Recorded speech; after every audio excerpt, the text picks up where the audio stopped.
Herkese merhaba dikiş sınıfından. Şimdi overlock makinesiyle ilgili bir video paylaşacağım sizinle. Son zamanlarda sosyal medyada dolaşan bir bilgi var. Deniyor ki overlock makinalarımızda ev tipi düz dikiş iğnesiyle, yani makine iğnesiyle dikebiliyormuşuz hocam.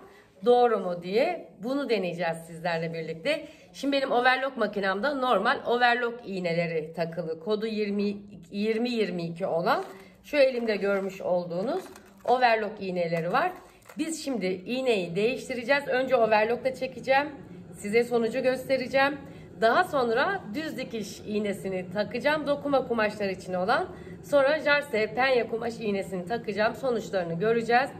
Zetina marka overlock makinesinde ev tipi düz dikiş kullanabilir miyiz? Bunlara bakacağım. Singer'de de deneyeceğim. Daha sonra bir de PAF makinamız var bizim. Onlarda da deneyeceğim. Onları da açıklamalar kısmına yazarım sizler için veya videonun sonuna eklerim. Keyifli seyirler herkese ve abone olmayı, lütfen yorum yazmayı ve beğenmeyi unutmayın. Evet, şu an makinamda overlock iğnesi takılı. Kumaşımda bu triko kumaş. Bunu da deneyeceğiz ilk önce.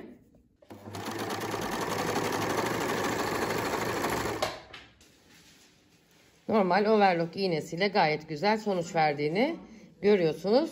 Şimdi ben bu iğneleri çıkaracağım ve düz dikiş iğnesi takacağım makineye.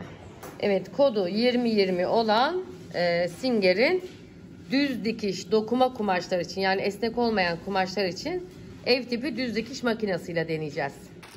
Bakın, bu overlock iğnesiyle diktiğimiz, bu da düz dikişle diktiğimiz gayet de güzel sonuç verecek gibi. Ayarlarıyla çok oynamadım ama her kumaş için tabi değişecektir. Şimdi ben birkaç farklı kumaşla da overlock iğnesi olmayan iğneyle overlock çekeceğim.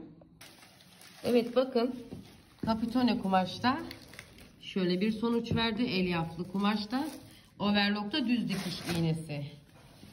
Şu trench coat kumaşında şöyle bir sonuç verdi. Dikti aslında.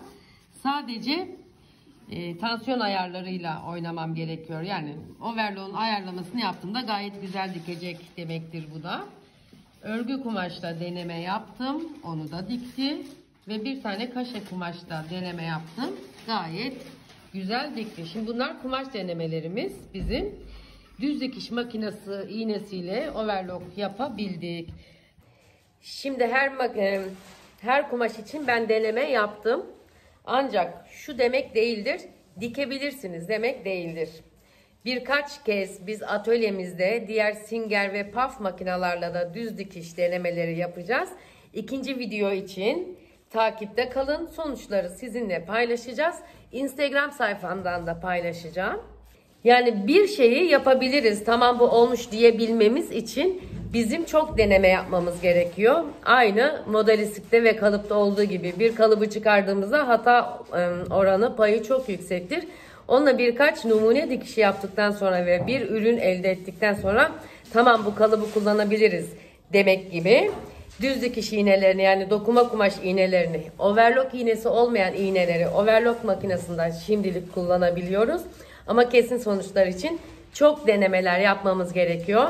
Lütfen takipte kalın. Yorumlara yazın sorularınızı. Kanalıma destek olmayı unutmayın. Dikiş sınıfında kalın. Sevgiyle kalın.